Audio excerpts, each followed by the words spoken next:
శివరాత్రి పర్వదినం సందర్భంగా కోటప్పకొండ త్రికోటేశ్వర స్వామి దర్శించుకున్నారు పల్నాడు జిల్లా కలెక్టర్ శివశంకర్. స్వామివారి దర్శనానికి వచ్చే భక్తులకు ఎలాంటి అసౌకర్యాలకు గురి కాకుండా అన్ని ఏర్పాట్లు చేశామన్నారు కలెక్టర్. ఈ ఏడాది పెరిగిన ఎండల దృష్ట్యా ప్రత్యేక ఏర్పాట్లు చేశామన్న కలెక్టర్ శివశంకర్ తో మా ప్రతినిధి Narasimharao face to face. Mahashivaratri పర్వదినం సందర్భంగా పల్నాడు జిల్లా కోటప్పకొండ వేలాది మంది భక్తులతో పోటెత్తుంది. అంతేకాకుండా శివనామ స్మరణతో మారుమోగుతుంది. అయితే కోటప్పకొండకు వచ్చేటువంటి భక్తులకు ఎలాంటి సౌకర్యాలు ఏర్పాటు చేశారు, దీనిపై మనతో మాట్లాడి పల్నాడు జిల్లా కలెక్టర్ శంకర్ గారు ఉన్నారు. మనతో ఆయన మాట్లాడుదాం. సార్ చెప్పండి, ఏంటి ఏర్పాట్లు ఎలా చేశారు? ఈరోజు పల్నాడు జిల్లాలో మనకి నరసరావుపేటలో ఉన్న కోటేశ్వర స్వామి, త్రికోటేశ్వర స్వామి కోటప్పకొండ జాతర మహాశివరాత్రి అర్ధరాత్రి నుంచే ప్రారంభమైంది. ఇప్పటికే మీరు చూశారు, భక్తుల చాలా సందడితో చక్కగా దర్శనం చేసుకోవడానికి వచ్చారు. మన వైపు నుంచి, ప్రభుత్వం వైపు నుంచి అన్ని సదుపాయాలు కూడా పూర్తి స్థాయిలోనూ భక్తులకు అందుబాటులో ఉండే విధంగా చేయడం జరిగింది. అక్కడ ట్రాన్స్పోర్ట్ కానీ పైకి భక్తులు తీసుకురావటం కానీ, అలాగే important persons, very important persons, ప్రజాప్రతినిధులు, ఆ ప్రోటోకాల్స్ కానీ, అలాగే ఇక్కడ ప్రసాదాల ఏర్పాటు కానీ, దర్శనం క్యూలో చాలా శీఘ్రంగా అంటే వేగంగా అయిపోయే విధంగా పూర్తి స్థాయిలో చర్యలు తీసుకోవడం జరిగింది. ఒక రెవెన్యూ ప్రభుత్వ యంత్రాంగమే సుమారు ఒక 5,000 మంది వరకు ఇన్వాల్వ్ అయ్యారు.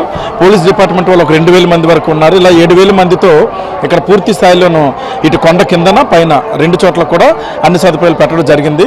డ్రింకింగ్ వాటర్, అలాగే శానిటేషన్, టాయిలెట్స్ కానీ, కొంతమంది ఎన్జిఓస్ చారిటబుల్ ట్రస్టుల ద్వారా ఉచిత భోజన సదుపాయాలు కానీ, ఇటువంటివన్నీ కూడా ఎక్కడెక్కడ పాసిబిలిటీ ఉన్నా అన్ని పెట్టడం జరిగింది. ఎండల తీవ్రతను దృష్టిలో పెట్టుకుని కూడా షామియాలు, వాటర్ రోడ్ ఇప్పుడు మీరు చూసారు, ఇదంతా కూడా గతంలో ఉండేవి కాదు. ఇప్పుడు ఏంటంటే ఎండ తీవ్రతను దృష్టిలో పెట్టుకుని భక్తులందరూ కూడా కాస్త వెయిట్ చేయడం కోసం కానీ దేనికోసమైనా ఇక్కడ నీడలో ఉండే విధంగా చర్యలు తీసుకోవడం జరిగింది.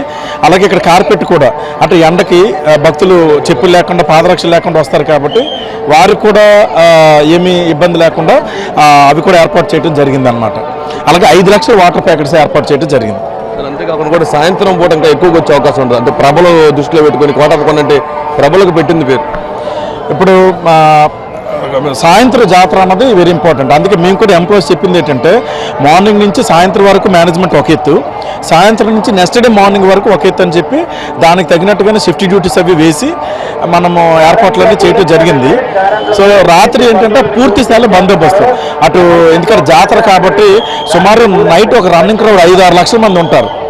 రన్నింగ్ క్రౌడ్ మొత్తం పల్నాడు మన కోటప్పకొండ పైన కిందన కలిపి వీరందరికీ ఎటువంటి ఇబ్బంది లేకుండా పోలీస్ డిపార్ట్మెంటు, ఫైర్ డిపార్ట్మెంట్ ఎవరెవరైతే రెగ్యులేటరీ ఉన్నారో వాళ్ళందరినీ స్టాఫ్ మనం ఎంగేజ్ చేసి ఎవరైతే జాతర ఆస్వాదించడానికి వస్తారో వాళ్ళకి ఎటువంటి ఇబ్బంది లేకుండా చర్యలు తీసుకోవడం జరుగుతుంది. కోటప్పకొండ త్రికోటేశ్వర స్వామికి దూర ప్రాంతాల నుంచి కానీ ఇటు దగ్గరలో ఉన్నటువంటి వచ్చేటువంటి ఎవరైతే ఉన్నారో భక్తులకు తప్పనిసరిగా అన్ని సౌకర్యాలు ఏర్పాటు చేశాము. అంతేకాకుండా కూడా పెరుగుతున్నటువంటి ఎండను దృష్టిలో పెట్టుకొని కూడా షామియానాలు ఏర్పాటు చేశాము. అంతేకాకుండా కింద మ్యాట్లు ఏర్పాటు చేశాము. తాగడానికి డ్రింకింగ్ వాటర్ కానీ, బటర్ మిల్క్ కానీ లాంటి అన్ని కూడా సౌకర్యాలు ఏర్పాటు చేశాము.